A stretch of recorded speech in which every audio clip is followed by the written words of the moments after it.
Bairstow அரசியல்வாதி வேற பிடுங்கின உடனே கவர்மெண்ட் வேளாக்கான்ல அனைத்தும் பெண்ணு ஆணும், அரசியல்வாதி பெண்ணு ஆணும், கவர்மெண்ட் நியமித்த கணக்கு எல்லாமே ஆணும் பெண்ணும் வேரோட சனீஸ்வரி முனியப்ப அவங்க 9 பேர், முனியாண்டி எல்லாம் அனைத்து 9 பேரும் போய் ஒவ்வொரு இடத்துகளில் வேற பிடிங்கி விட்டுருவாங்க. வேற பிடிங்கி விட்டோன்னே போர்டுக்கு போயிடுவான்.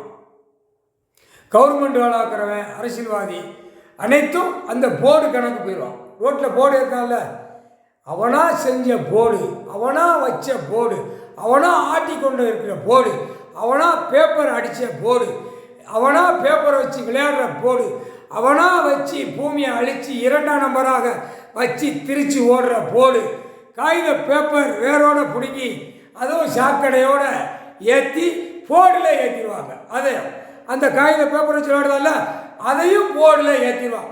எவனா ஒருத்தர் ஏற்றுவான். அந்த பேப்பரை பூரா மாலையை போட்டு கண்ணீர் அஞ்சல் செலுத்துவோம்னு சொல்லி கணக்கு போர்டை ஏற்றிடுவான்.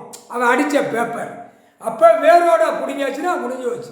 வேறு எல்லாம் அனைத்தும் வேரோட பிடுங்குதார். அவன் பிடிங்கி விட்டு போயிடுவான்.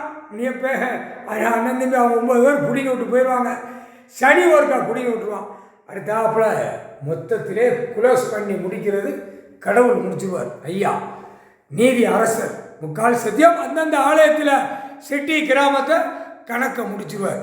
நீதிமன்ற கோர்ட்டில் பூரா திமிங்கலமாக கிடக்கிறது பூரா வேற பிடிங்கி விட்டுருவார். உள்ள வழக்காட்டி ஓடிதால வெளியில் உள்ளவன் உள்ளே வந்து அந்த வேரையும் பிடுங்கி விட்டு போர்டுக்கு போயிடுவான். முக்கால் சத்தியம் போடு கணக்கு போட்டார்னா போடு, நீ வச்ச இந்த செம்மத்தில் போடு நீயா ஏற்றணும். புரியுதா? அதுதான் இந்த போர்டு இப்போ போடுதார். போர்டு கணக்கு எழுதிட்டார். முக்கால் சத்தியம்.